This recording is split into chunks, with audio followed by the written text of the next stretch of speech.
कर्मचारी ऑफिस पहुँचे तो उन्हें दरवाजे पर एक पर्ची चिपकी हुई मिली। उस पर लिखा था, कल उस इंसान की मौत हो गई जो कंपनी में आपकी प्रगति में बाधक था। उससे श्रद्धांजलि देने के लिए सेमिनार हॉल में एक सभा आयोजित की गई है।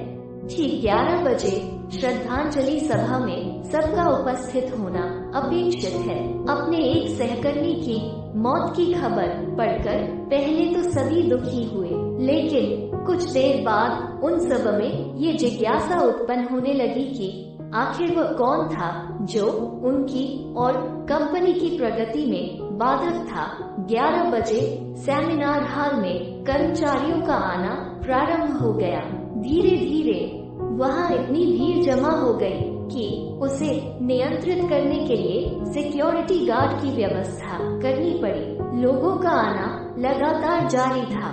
जैसे जैसे लोगों की भीड़ बढ़ती जा रही थी, सेमिनार हॉल में हलचल भी बढ़ती जा रही थी।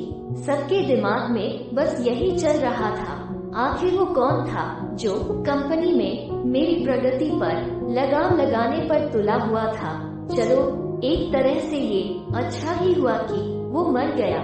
जैसे ही श्रद्धांजलि सभा प्रारंभ हुई, एक एक करके सभी उत्सुक और जिज्ञासु कर्मचारी कफन के पास जाने लगे। करीब पहुंचकर जैसे ही वे कफन के अंदर झांकते, उनका चेहरा फक्र पड़ जाता, मानो उन्हें सदमा सा लग गया हो।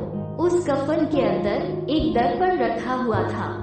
जो भी उसमें झांक कर देखता, उसे उसमें अपना ही अक्स नजर आता। उस दर्पण पर एक पर्ची भी चिपकी हुई थी, जिस पर कुछ ऐसा लिखा था जो सबकी आत्मा को झकझोर रहा था। केवल एक ही इंसान आपकी प्रगति में बाधक है और वो आप खुद है। आप ही वो इंसान है जो अपने जीवन में क्रांति उत्पन्न कर सकते हैं। आप ही वो इंसान है जो अपनी खुशी, अपनी समझ और अपनी सफलता को प्रभावित कर सकते हैं। आप ही वो इंसान है जो अपनी खुद की मदद कर सकते हैं। आपका जीवन नहीं बदलता जब आपका बॉस बदल जाता है।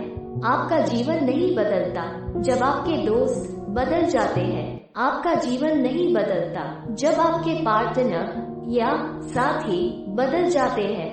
आपका जीवन तब बदलता है जब आप खुद बदल जाते हैं। जब आप अपने खुद के विश्वास की सीमा को लांघकर उसके पार जाते हैं। जब आप ये समझ जाते हैं कि आप और सिर्फ आप अपने जीवन के लिए जिम्मेदार हैं, तब आपका जीवन बदल जाता है। सबसे महत्वपूर्ण रिश्ता जो आपका किसी के साथ है, वो आपका खुद से है।